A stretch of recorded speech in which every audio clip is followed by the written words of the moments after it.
If she closes her eyes, she can almost pretend things are normal. She's been a creative thinker for at least as long as she's known those words weren't quite the friendly moniker they seemed. She closes her eyes and tries very hard not to think about Toby screaming, or Sage crying, or Amy. She can't think about Amy at all. But she can also pretend the sounds of her boots on the ground are rhythmic, like her father swinging a hammer, like her own heavy breathing is anything like the bellows over the fire. She can pretend the knot in her stomach is just hunger, just waiting to come back down the mountain to see what her mother has managed for dinner. If she closes her eyes, she can almost pretend. Except instead of the heat from the forge, from the torch, she can't stop shivering. And it isn't her back and arms that burn with a good day's labor, but her legs and her lungs. And her head. Her head hurts too. Again. Still. And the wet she can feel in her hands, her shirt, her face. It isn't sweat. God, she wants it to be sweat. Kara opens her eyes too late to realize she'd ever closed them, feels herself go sprawling over something in the dark.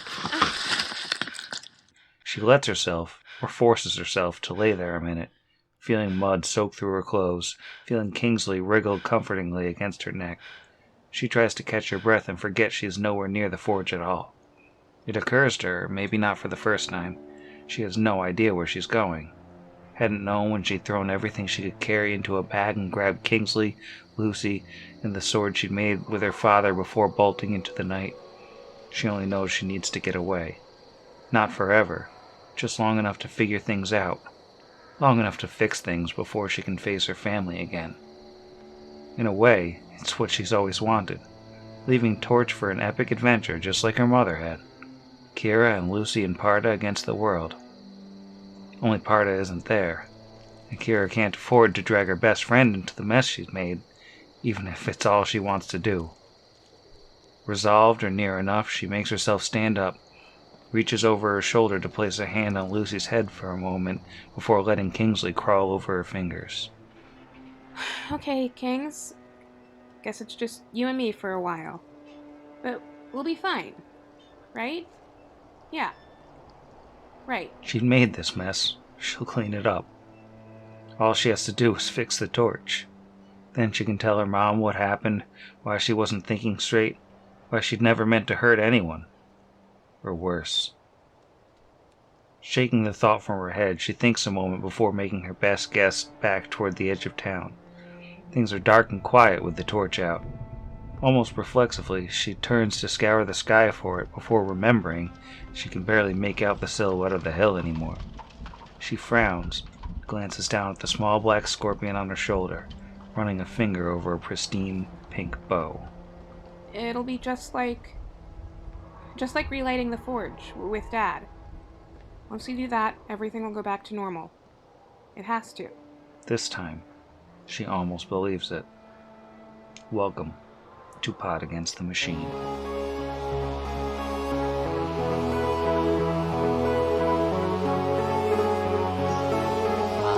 Pod Against the Machine.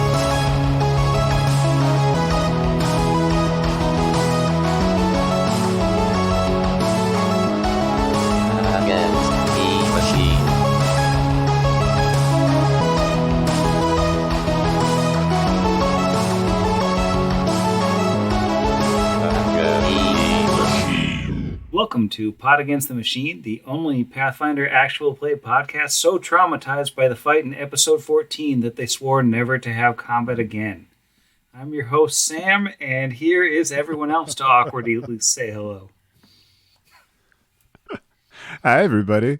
I'm waving. Hello. Hi from the back of Sanvill's 97 Buick LeSabre. Should I say specifically? What would you call that? What is that? A sandstone?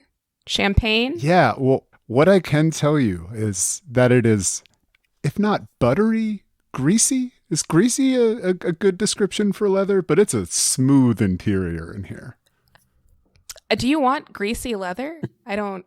Some people I don't think you do, but Yeah. Something, don't yuck my yum. But, I didn't know I wanted anything to do with the back of this car. I could absolutely see Sanvill having a greasy car. Fun times. Oh. Great. When we last left the very capable four, they took a much-deserved day off. They hung out in town, did a little shopping, ripped off their arm, made some bullets, made a little coupling thingy, made a new arm out of some junk, and, just generally had a good time. No light body horror. And then Brixby got kidnapped. And don't be rude. Just because Brixby is small, he's not a kid. He was rat now. I appreciate the correct vernacular for my abduction. Thank you, Jeff. Remember me well. Oh, man.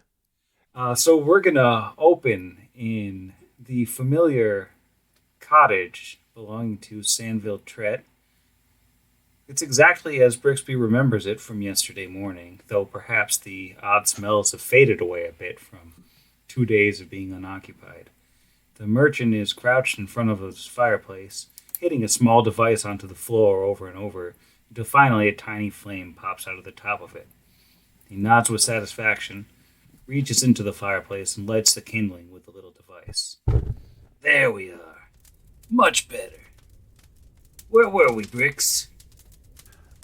Well, you spirited me away from my day of study to tell me something important. Right. What is it, Sanvill? Right. See, I was supposed to be getting you your money, right? There was a problem. I left town in the middle of the night. Only a few of us knew about that, but I was followed all the same. Ropefists. You know who Ropefists work for, don't you? Can I roll something for this? Yeah, sure. Knowledge local. Alrighty. That is, with my -1, a 19. 12 on the die. With a 19, you know that the Ropefists are basically the most major local gang, and they're, generally speaking, the muscle for one Garmin Ulrith, the proprietor of the Silver Disc Hall. Garmin Ulrith. Yeah. Well, it's interesting that you mentioned the Ropefists, because I just exchanged words with their employer at his casino, the Silver Disc Hall. What happened when these Ropefists caught up with you, Sanvill? I had to make some quick decisions, evasive maneuvers to lose the tail, stash the robot in a cave where no one but me could find it, then doubled back over my own tracks. I think I covered it. I don't think they're gonna find it, and they never caught up to me. I think we're safe for now. I had to skip the trip to the bank, though, and I haven't contacted my buyers yet. Afraid to do it with them watching us. Watching you guys, specifically. I understand. We consider it in a position of escrow at this point, stashed in a cave that only you know the location of. You should share with me this immediate moment for that to actually work. In the interim, I do not need your money. I'm sure we can find other robots, and it is important for you to take these security measures. I'll bring this bad news back to the rest of my group. That's it, Sanvill. How did you know they were the Ropefists? And can I roll a sense motive? Yeah, go for it. Okay, that is much better. That'll be a 22 after my -1. Alright, and he seems to be on the up and up. All right, yeah, that was only my question. I was wondering how he knew it was the Ropefists, because it just seemed a little too tidy to be putting it on somebody else. Maybe I'm just a suspicious rat. Well, any idea how the Ropefists get their names? Tie ropes around their hands. So when they punch you, it hurts more, but it doesn't leave a mark like if they were using something metal. That sounds like a certain brand of brutality that I've come to expect in our dear home of Numeria. Well, obscured bruises all the same. I'm glad to not see any on you, my old friend. Yeah, I think it's probably prudent then to just lay low. like I said... Now, let me know where the robot is, just in case something bad would happen to you, old chum. And he smiles. He gives you like a little bit of a suspicious look. Yeah, sure. Just don't go getting any ideas. I did put down my deposit on it. He'll head over to his table across the room and roll out kind of dingy sheet of paper and start drawing a little charcoal map. While he's doing that, he says, "Now, how well is it that you know these new friends of yours? I mean, yeah, I get it. You risk your life next to someone, that means something. Unless it doesn't. You know what I'm saying?" Friend, I've risked my life beside almost every sellsword, mercenary, treasure hunter, up and down this blasted dirty river for the last 3 years. This is the first group that has dragged me out when I've been blind. I've been knocked out, taking shots for me. Do I trust them? Maybe. But I can tell you this is the closest I've ever been to trusting a group of strangers since I crawled out at your home. Now I'll be having that map, Sanvill. He nods, and he's still, scribbling away. And he says, "The thing is, I don't know how Ulrich would have known that we were out there. But that girl in your group, you ever ask her why she's been poking around the warehouse district at night? Myself, I'd be curious about why she's haunting the same places as the rope fists and the rest of Ulrich's goons. He's got something shady going on over there. He owns a couple warehouses. I see him come and going all night." And what do you see going in and out? Rope fists, Ulrich himself. They keep going into this one that's been, meticulously boarded up to look like it's empty. People don't go into an abandoned building in the middle of the night for no reason. You sure that friend of yours isn't really on Mr. Ulrich's payroll? I have it on good confidence that if we were not constrained by the morals of good company in society, she would have reduced him to paste right in front of me. She's young. She feels everything with her heart. She hates him. Sanvill, you normally speak so much sense, but what are you getting at? Just a theory I was kicking around, so, don't get all defensive. Just worried if I keep seeing him in the same places, maybe not at the same times, but maybe they were passing notes or something, but you spent a lot more time with her than I have. I'll trust your judgment on this. I can tell you one thing. If there's anyone to blame for the attention paid to that robot, that isn't the loud muffler on your 97 Buick LeSabre when you drive in and out of town, is that we dragged it right through the middle of town.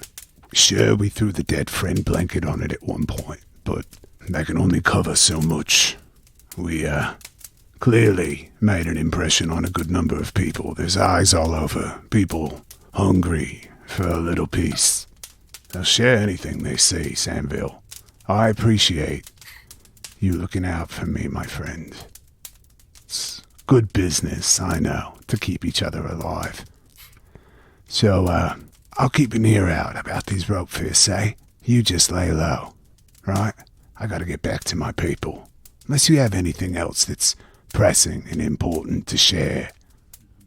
He nods and flips over the paper he was drawing a map on and scribbles an address on there. Says, "All right. I appreciate you looking out. If you're interested in seeing what it is that Ulrich is doing up there, I don't got the guts to break in, but that's the address of the place I keep seeing him come in and out of." Well, I don't know where you would get the idea that I would be as interested in a break-in or any other underhanded entry into a unauthorized premises as I would just knocking on the door. But I will take this information. And with that, he will pull it out of his hand, kind of walk to the door and turn around. In Sanvill, don't forget that you're still to make it to the bank. Hopefully sometime in the next week, eh? Yeah, just as soon as nobody's following me. Take care of yourself, Bricks. Be seeing you. He just closes the door. And I will go back to the party. It eked me all the way out. I got the full body shivers. I got to shake off a little bit. Maybe hose myself down the hillbillies, central cabin there. But yeah, no, I'm going to go back and meet up with my group. Because could you remind me what time of day this is, Sam? By now, it's not night, but it's kind of after dinner, getting on towards night. Okay. Yeah, that's what I thought. Yeah, I'm gonna head back to my folks at I assume the foundry. Yeah, that's where everybody was at the foundry when last we left. I believe Vaargas was unconscious after his surgery/magic ritual. Yeah, he is out for the rest of the day. I think Kira has spent the last hour trying to teach Asher fantasy sorry. It's called sorry, but when you say sorry, you're not really sorry. So it's like a fake, it's pretend sorry, you know? It's a strange and deceitful way to pass the time. No, that's why it's fun. It's fun lies. Those are contradictory terms to me. I'm not averse to fun, a little bit of mischief and tomfoolery, but when I say sorry, I mean what I say. Yeah, I thought you were going to have a tough time with this game. That's okay. And then eventually Brixby walks in. Brixby will knock the door open and say, "Unfortunately, I was not abducted to be given 500 gold pieces. You were a... But Sanvill is still looking to sell our robot." And then he will quickly fill in the group. He was followed when he left town.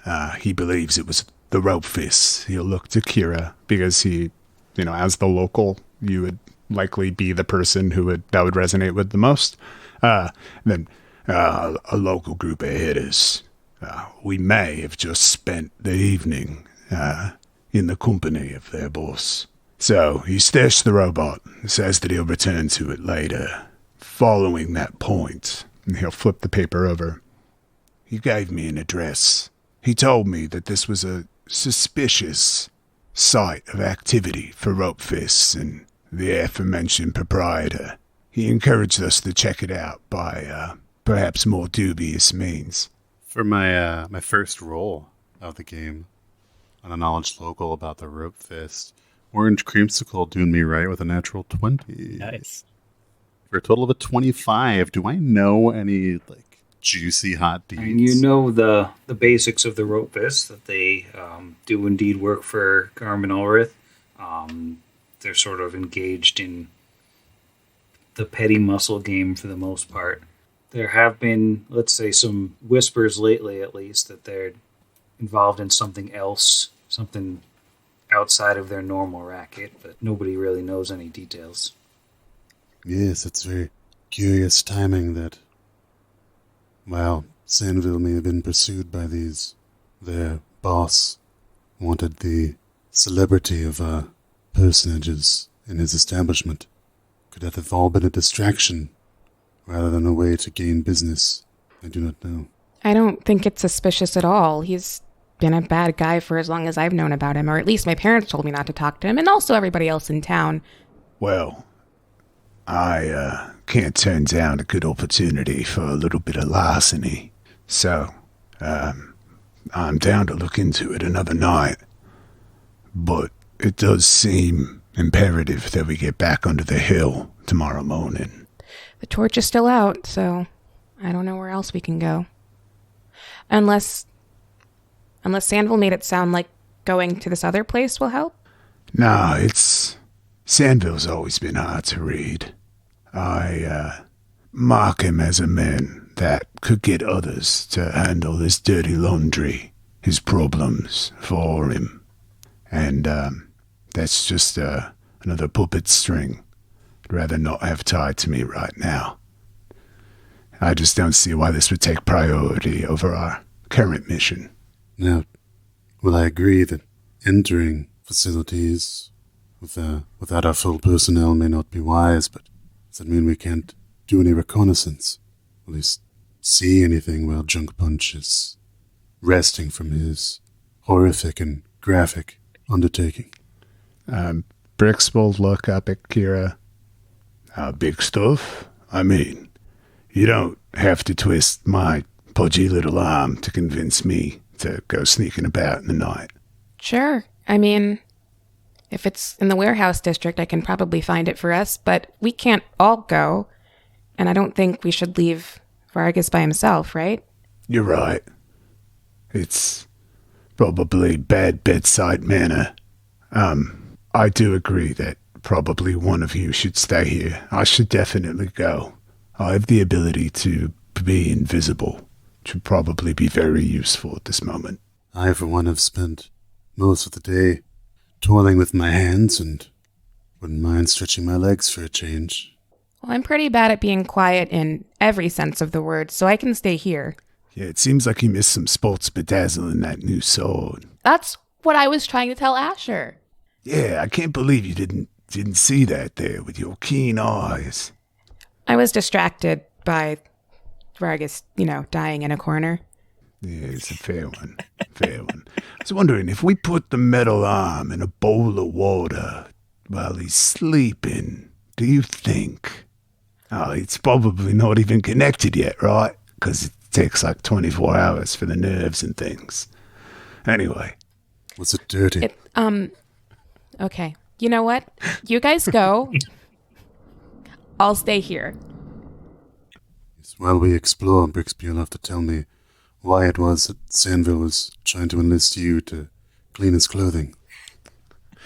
It's just my tiny little rat hands. I can just really get him.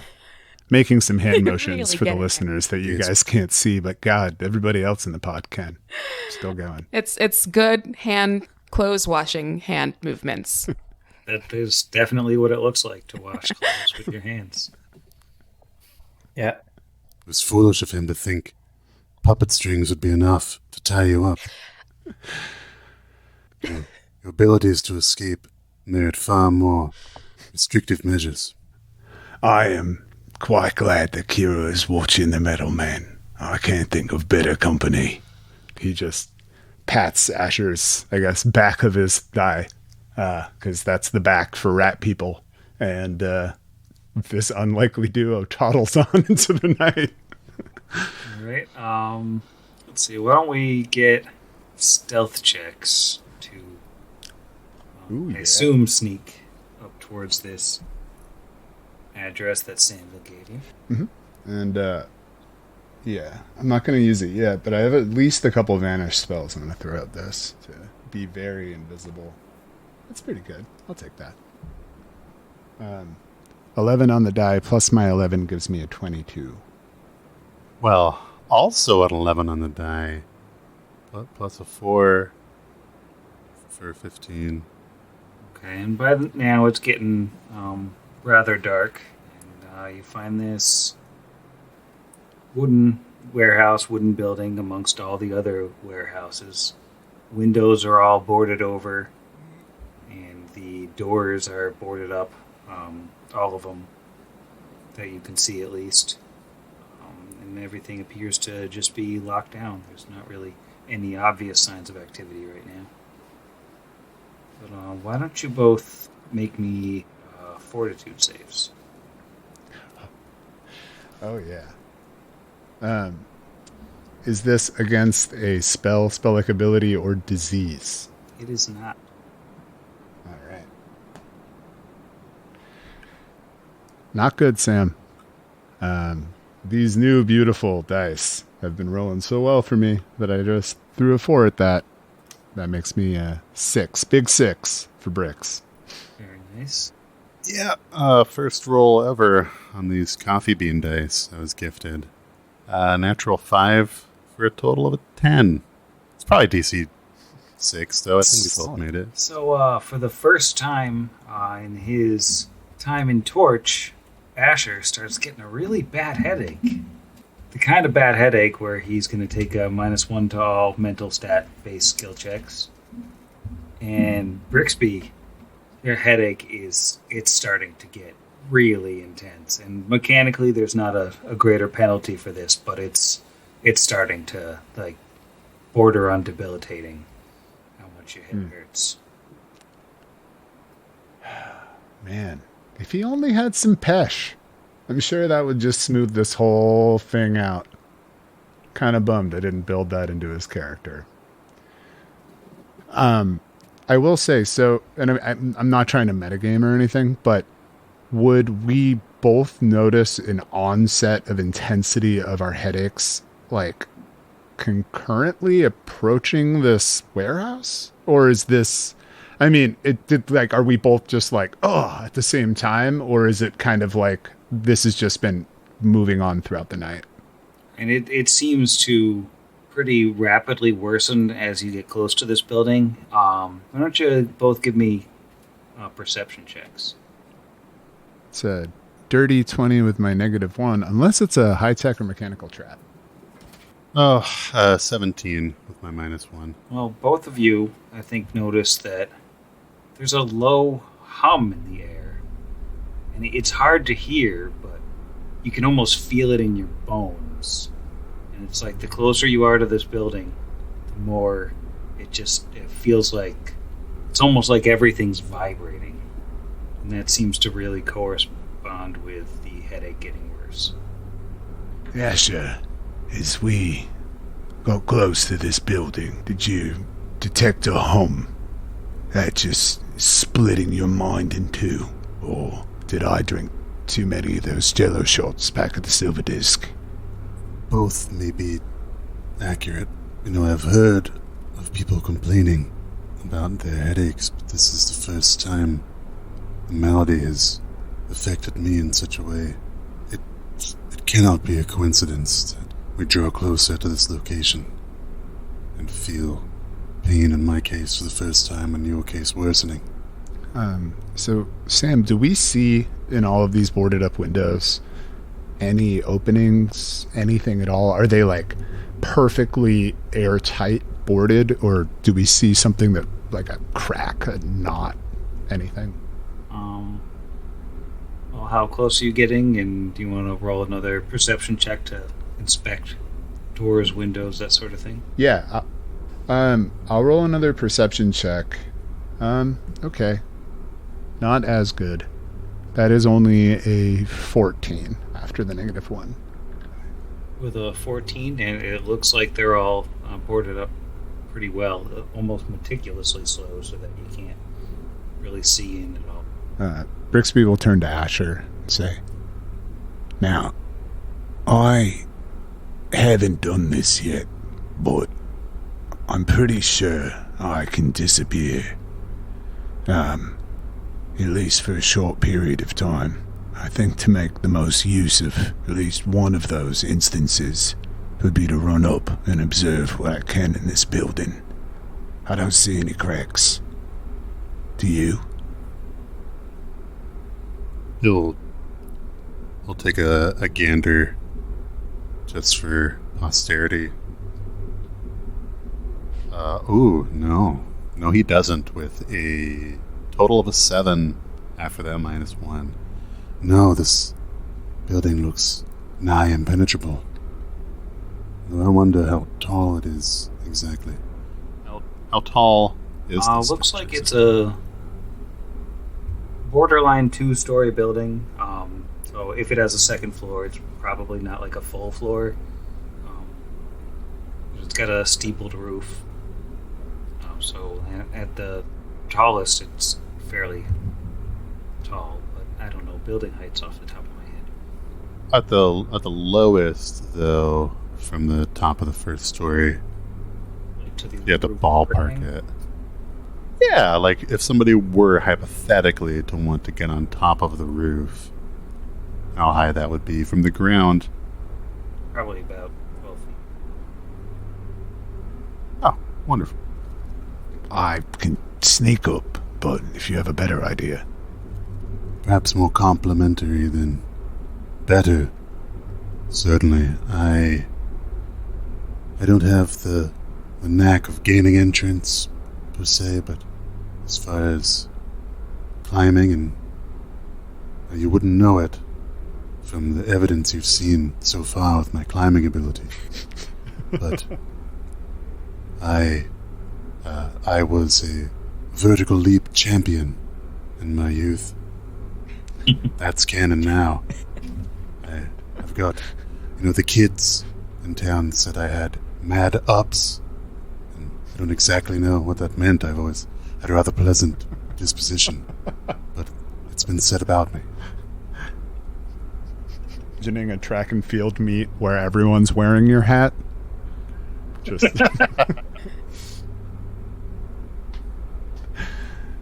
Asher's wearing a jersey that says Asher Mad Ups Haleth.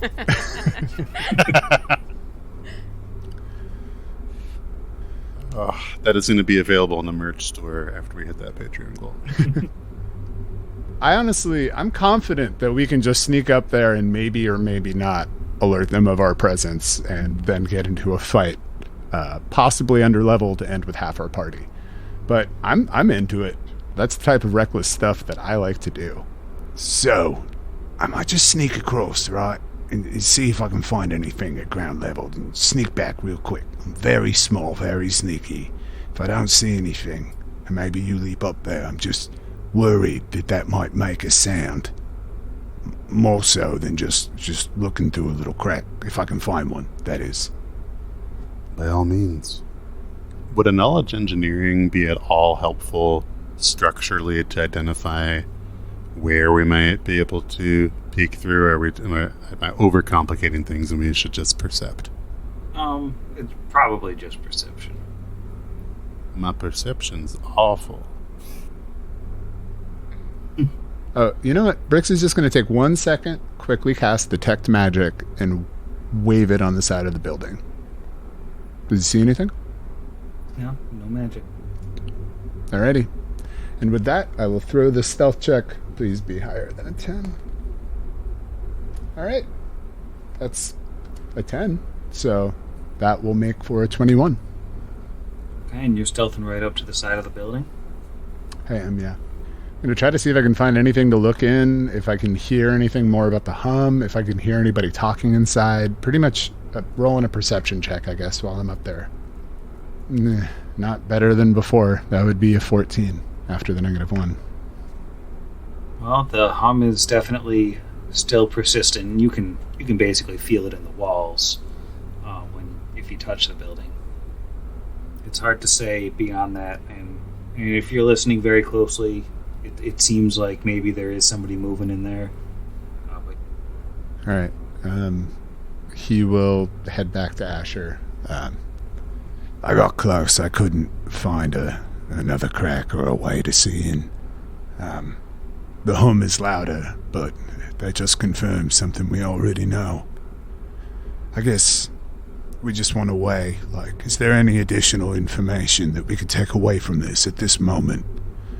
That would lead us to any other conclusion except for the fact that we need to come back here and figure out what's inside there. I feel like any other further steps, we take a risk each time. I say that knowing I did right then.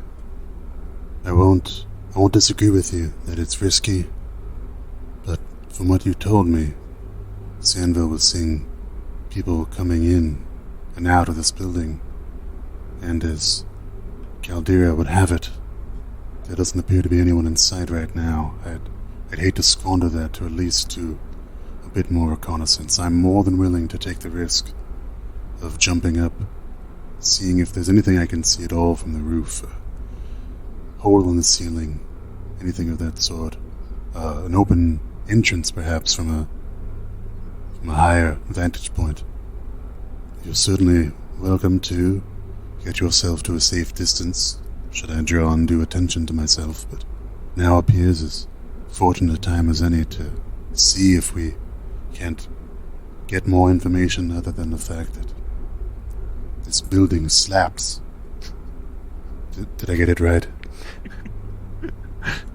Yeah, that's perfect. And honestly, you're right.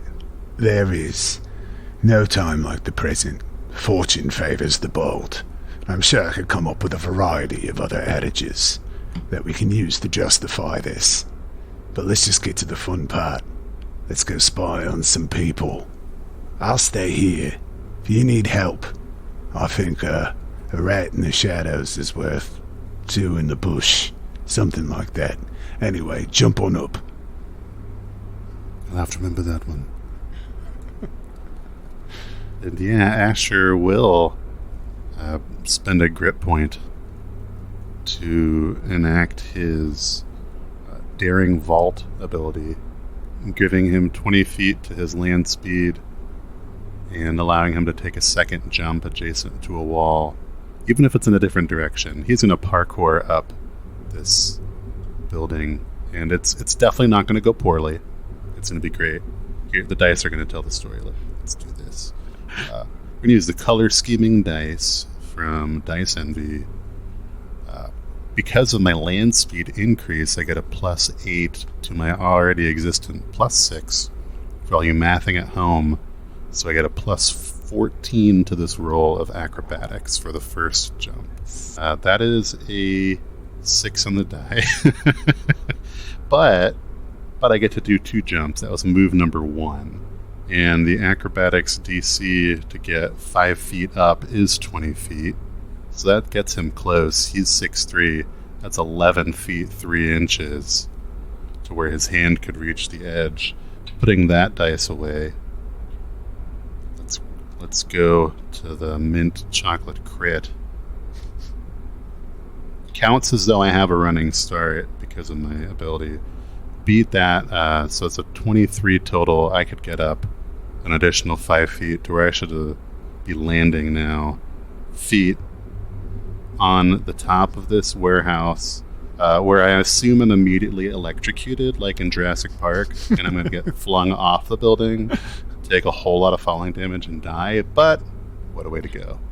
So, just trying to work the image of this out in my head. Asher's basically getting a running start, jumping, kicking off the building, and sort of double jumping again, like he's Mega Man X.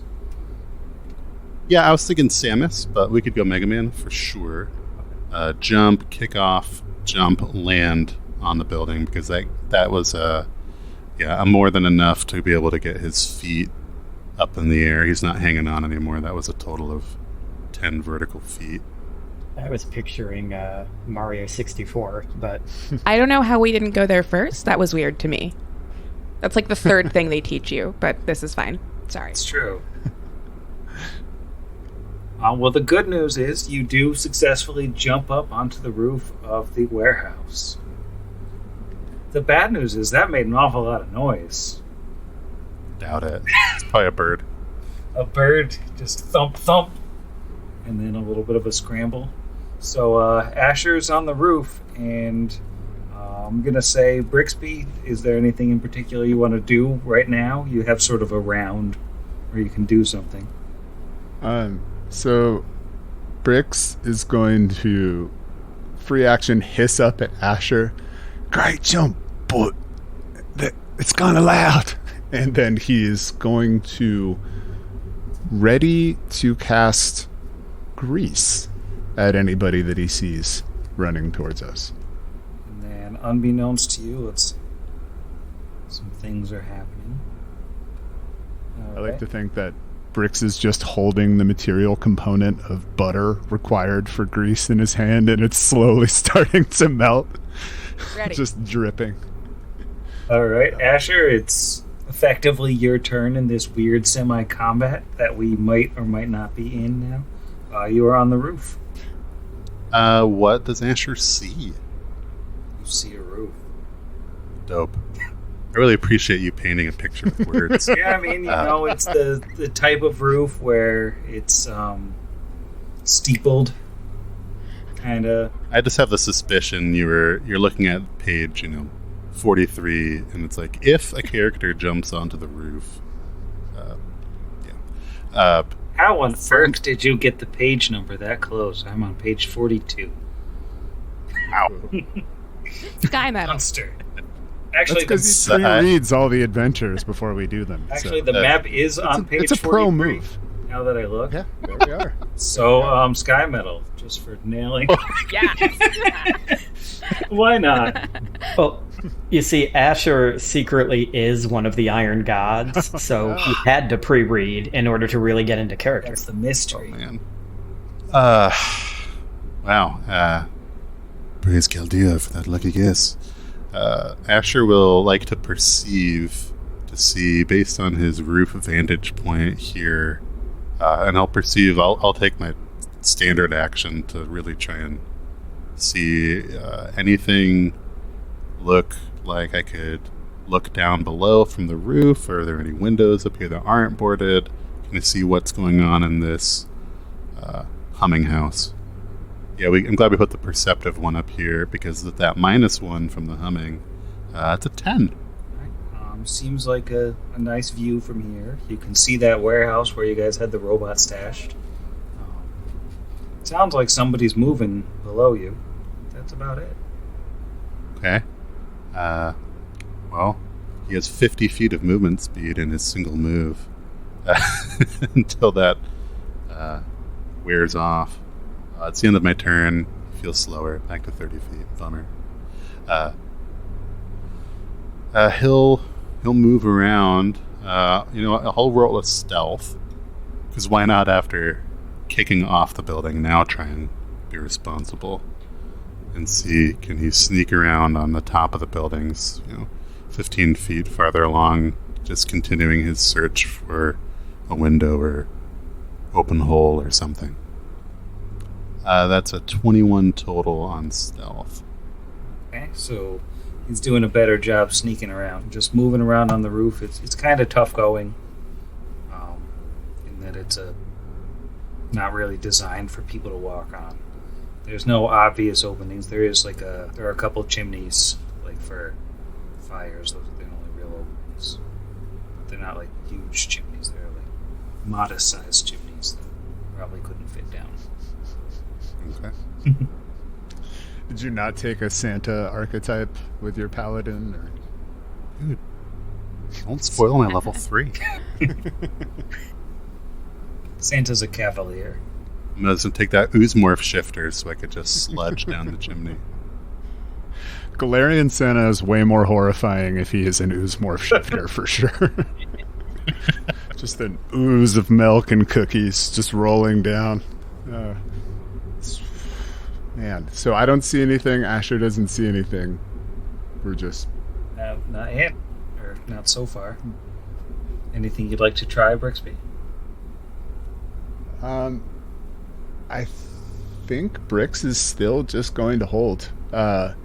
He's got a couple things racing through his head about, like, what sort of lie can I say to get out of this? Say that it was a squirrel? Do I attack him? Do I leave? I can't leave him. All right. And he's just getting ready. That's it. Still just readying grease to cast on anybody that he would perceive as an enemy. All right. Well, the next instant, the double doors swing open as apparently it looks like the boards over the doors are just nailed to the door itself and not to the building. It's kind of a fake job. The door opens and out comes someone who looks like, well, they've got their fists all taped up.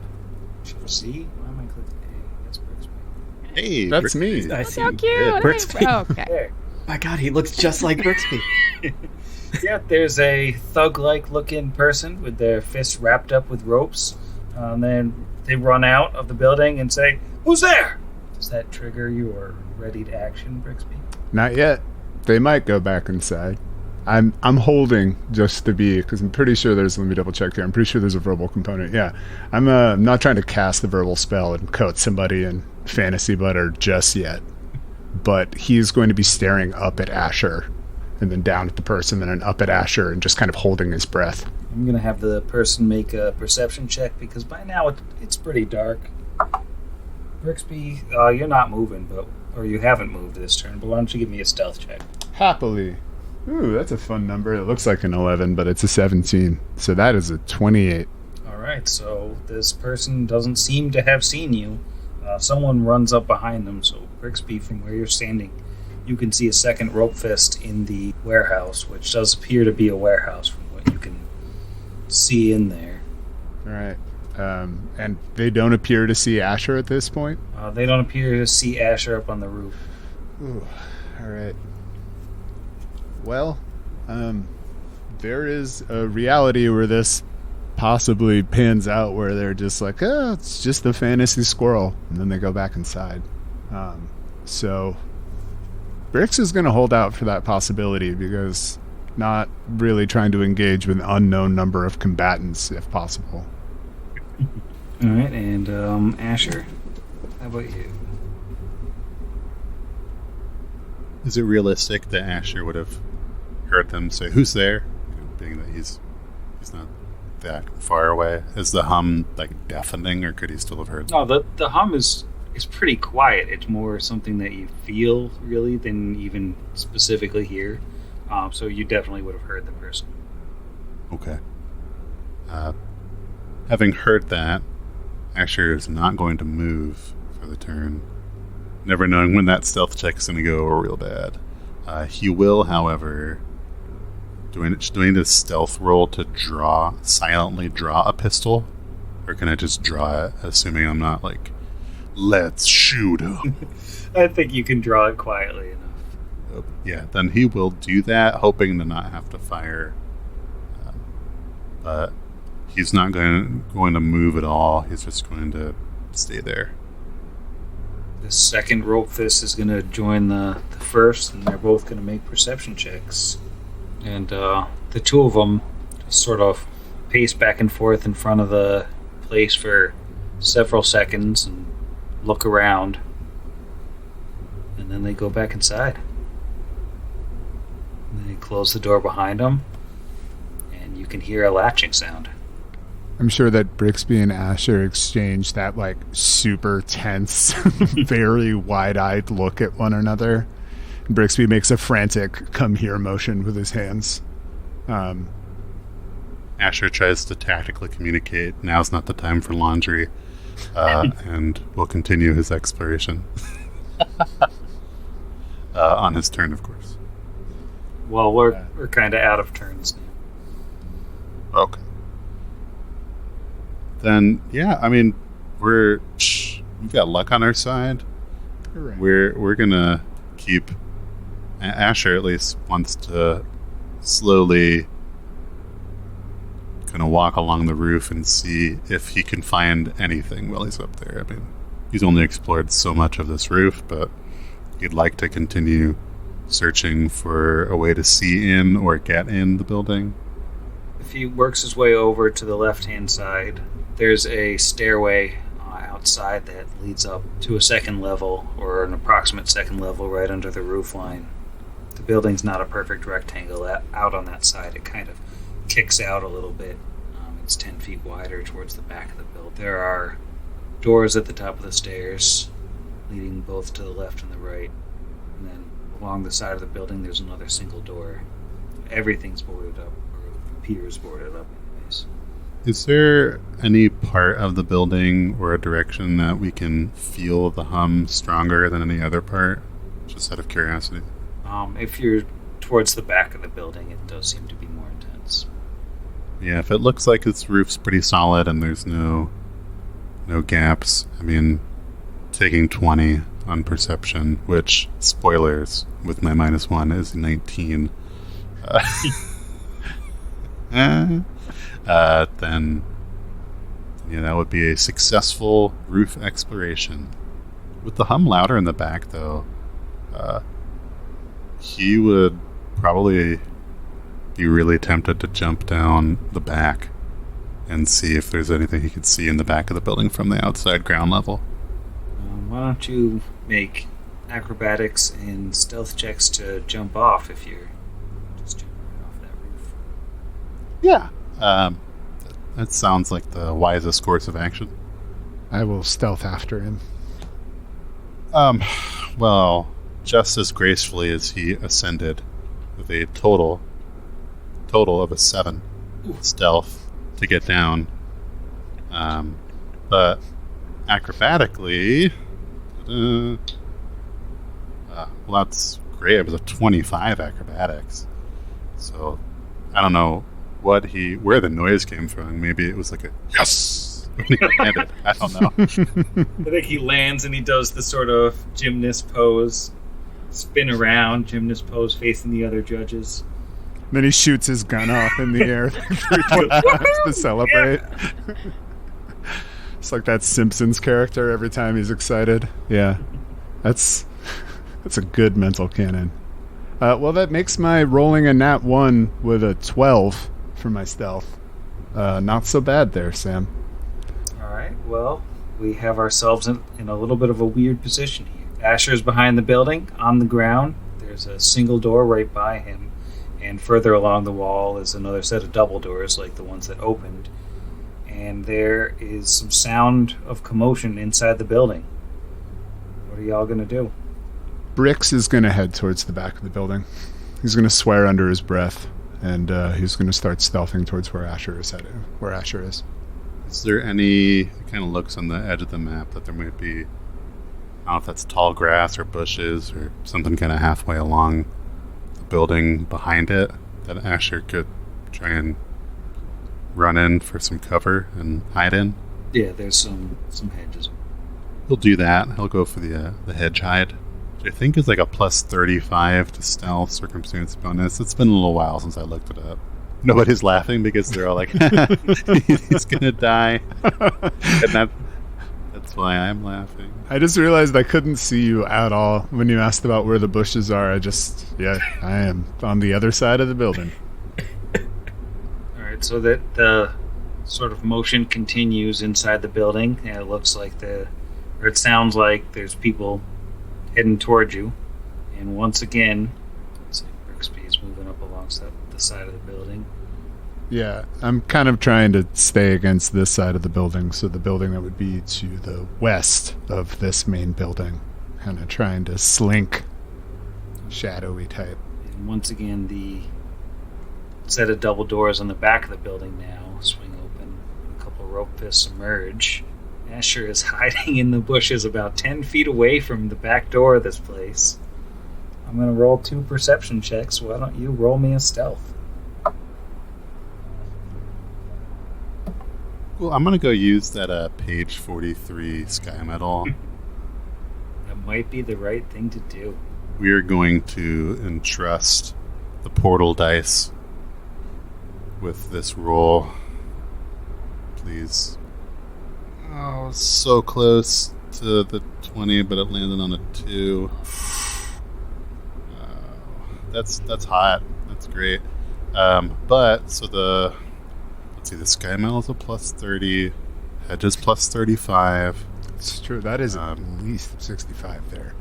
I got a plus 4 to my own stealth, and that's not mental, so I get to keep all of that. And you said it's dark, and they don't have dark vision, and so I'm pretty sure it's fine. Now, my total number was 6, plus the Sky Metal is at a plus 4. Yeah. So, yeah, it's a total of 10. So the rope fist on the right goes in the bushes right there, and he will step up towards Asher, and the other one will sort of flank out to the side, and they will say, "What the hell are you doing here?" Does Brix hear this? Are they shouting? Yeah, they're shouting. So Brixby. Asher will stand up and say, "Ah, yes. You found me fair and square. I guess I lose that little game of hide and seek. You know, my friend here is a local. He's telling me of all these games. And I guess it was a poor idea to try and hide from such good and perceptive friends as you. Well met. No harm intended, but a child's game." Linus! Linus! I'm about ready to give up. Linus, where are you? Brixby will just stumble around the corner. I don't know if I heard what Asher said, but this was still my plan. Not the hide and seek gambit. I have another one. I'm pulling a different con. This is a continuation of the Ocean's 11 theme 2 episodes ago. Hasn't stopped. Wow.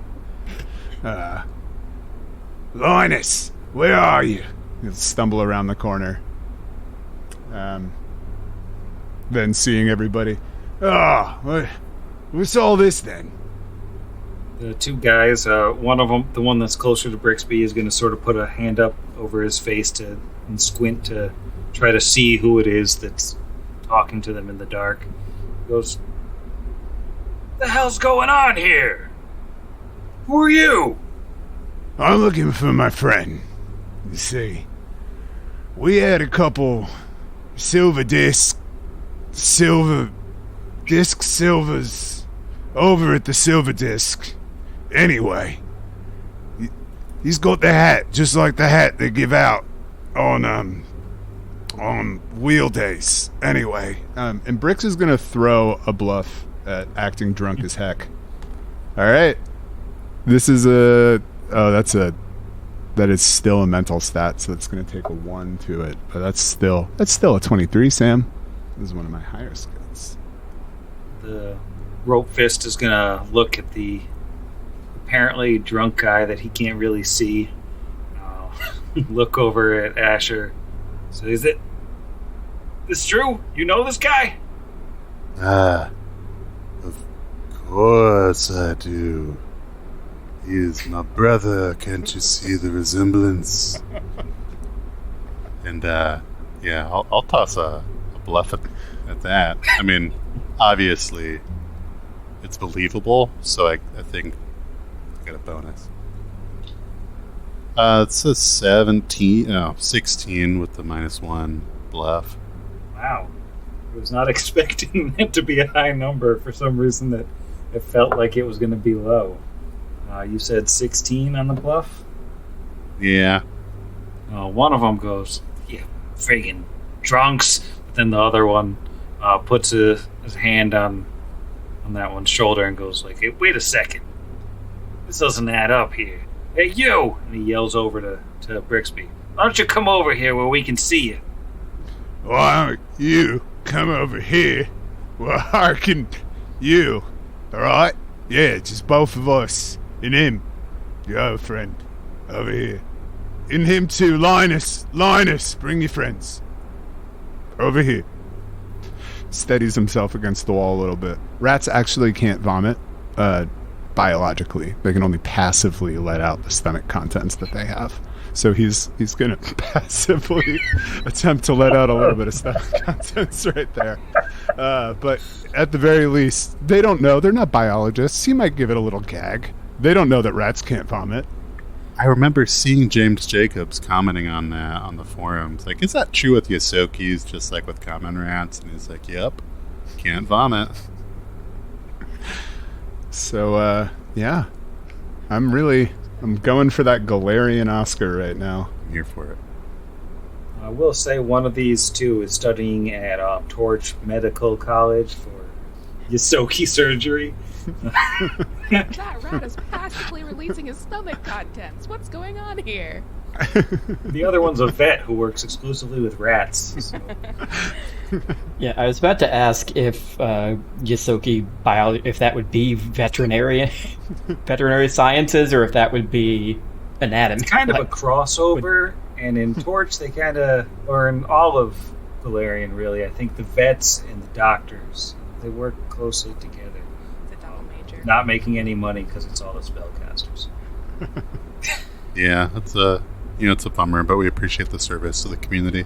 Yeah, Asher will droop his shoulders and say, "All right, he's not my brother." But say, "You're right. That's probably not what's adding up." But yeah, we're really intoxicated. Why don't you roll me another bluff on that one? Sure. Want the little Dragon Co. D20 from our friends up north in Canada. That's a 22 bluff, including the -1. Wow. 17 on the dice.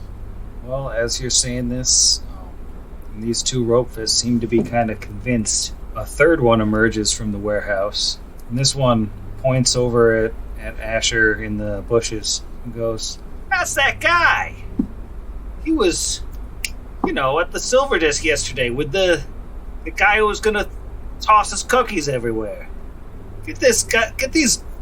Hi, it's me, tossing my cookies, currently. Passively. Hey, is that rat folk throwing up? I didn't think rat folks could throw up. What kind of game is this? Roll for initiative. If one of you actually is a vet, I've got a boil that I need someone to look at right now. Alright, you drunks, you need to get the hell out of here and keep your noses out of what they don't belong in. That's the first thing you've said that makes sense to me. might be the way he said it. Anyway, Linus, I think we've paid enough homage to old Cade and Kylene. Let's get a little bit more snake juice before we pass out, eh? Yes. Snake juice goes well with those cookies if you haven't tossed them all. And then Asher will try and stumble away. Can I get a bluff for how effective your drunk walk is? Oh, sure. 18 total, not as effective as before, but Your drunk walk has passed their sense motives. So, as you go, the one who seems to be a little bit less dumb than the other two yells, "Linus and Rat Cookies, don't let us see you around here again. You know what's good for you. Next time you won't get off so easy." I've been drinking snake juice at your boss's establishment for 22 hours, so I don't know what's good for me. It just stumbles away with Asher. he'll tip his hat. The Ropists go back inside and lock the door behind them. Episode 19, everybody. You see, it's called a Rumspringer. You...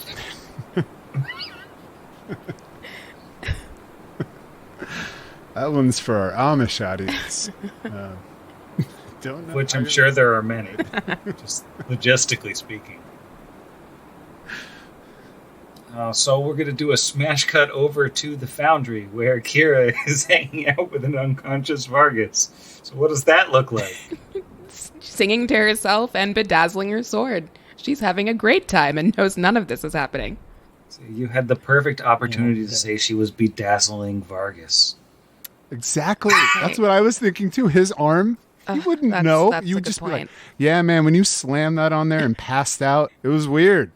You insisted on getting those on there right before you went down. Okay, well, you didn't let me finish my sentence. He would not stop you.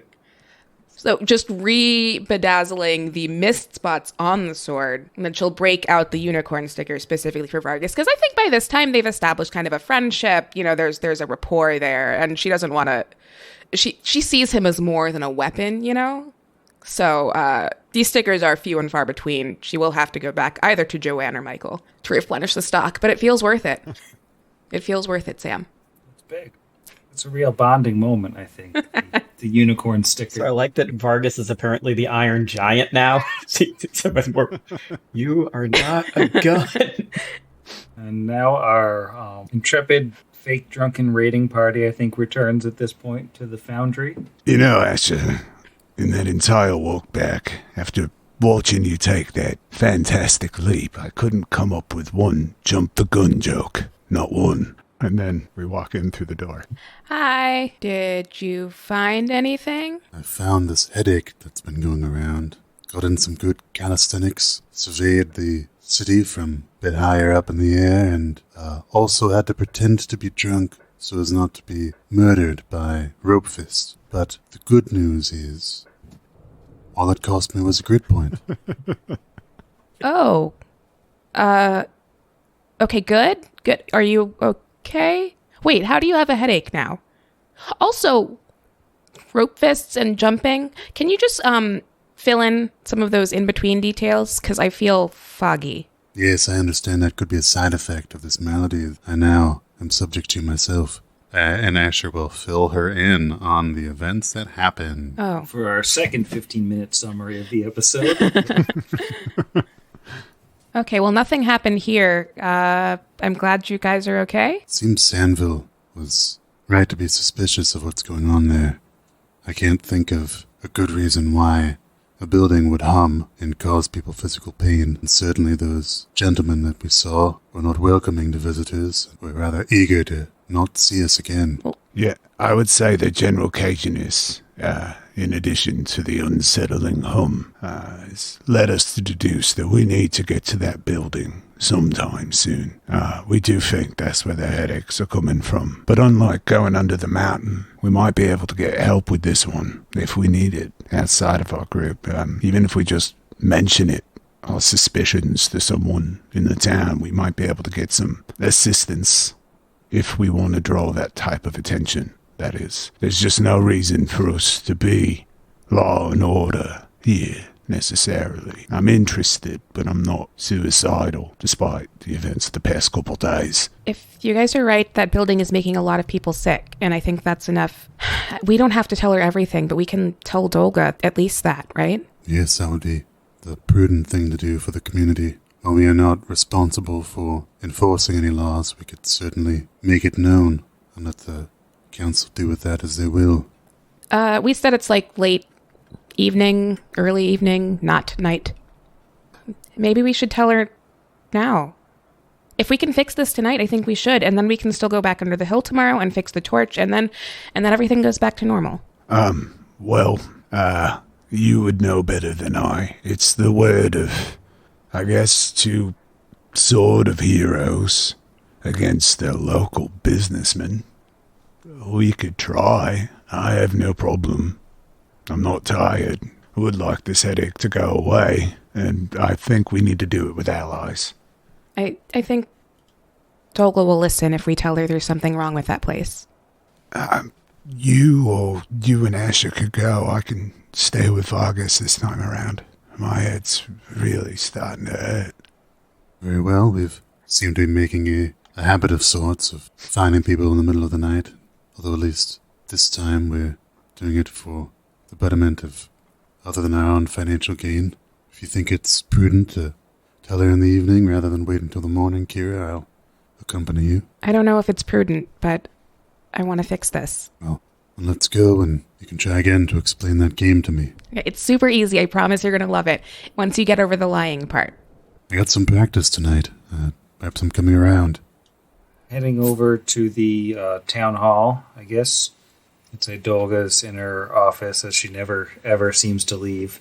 And she's about the only one in the building at this point. She yawns when you all come in and sort of goes,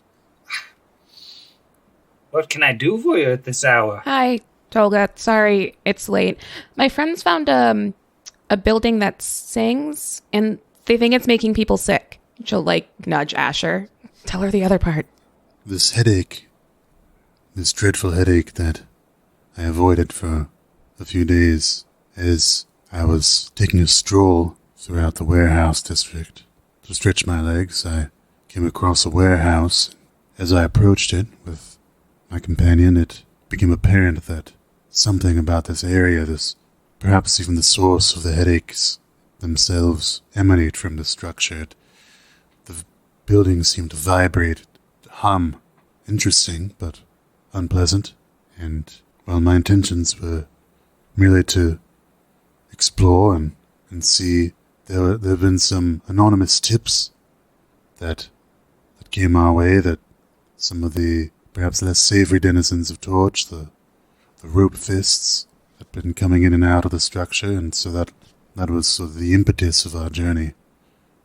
And they were none too pleased with our meddling in their affairs, said they didn't want to see us around anymore when we got their attention as to our presence. That's very interesting indeed. The source of all the headaches could be right under our noses, you say. I couldn't tell if it was underground or contained within that structure, so that, depending on a person's height, maybe at, under, or above nose level. But it is worth investigating. We simply, as far from official law enforcement in town, thought it would be appropriate to let you know our suspicions based on the evidence obtained in its proximity. I do believe we should pay this warehouse a visit. You were right in bringing this to me.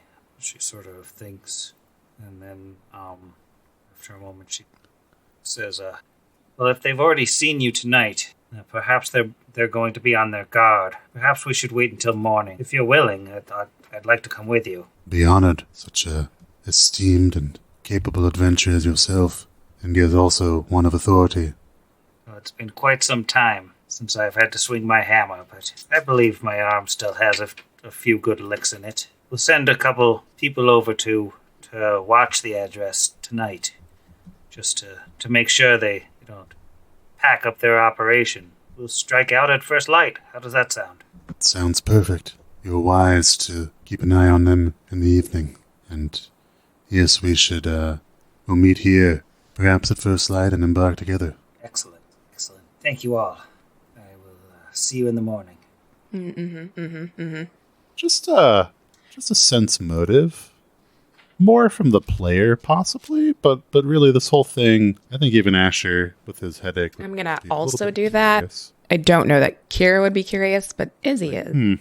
Thanks, headache. 13 total. 19 total. To both of you, she seems to be on the up and up.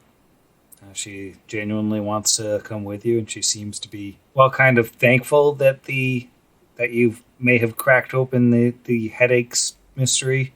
Kind of like the wheels are turning, like she's got a lot she got to think about right now with this bit of information. Well, hopefully Vaargas will be able to join us. I'd hate for him to have to miss out on 2 episodes.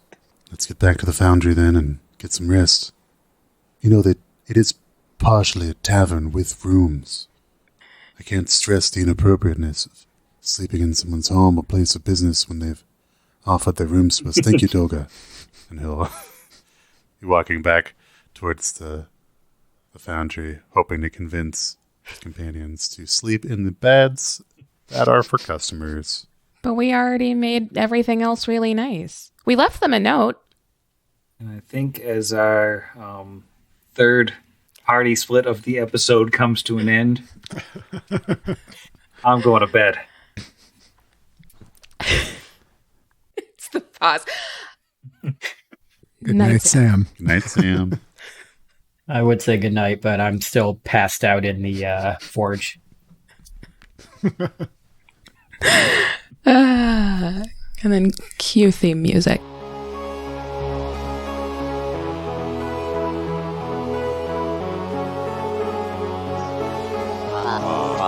Against the machine.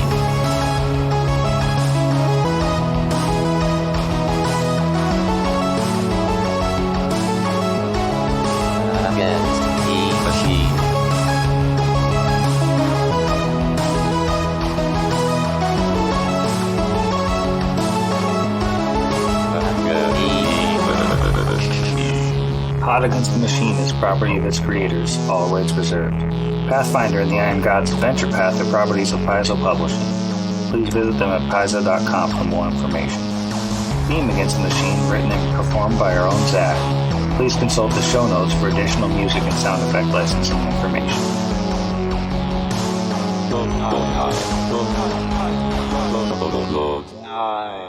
Now, I think if we just kind of focus on a solid 10 to 15 minute intro before we start playing, that's how we retain listeners, all of those guys. I like that as a backup to scrappers. Hello, customers. Paying customers. Paying us with their ear time. Love that sweet, sweet ear time. Ew. Yeah. It's a currency somewhere. Something about that sentence just sounded nasty. It sounds real gross. And we could wax on about that all night. oh, Yeah. Just the daddest of jokes. no. So welcome to Pot Against the Machine, where everything is body horror now. Good night.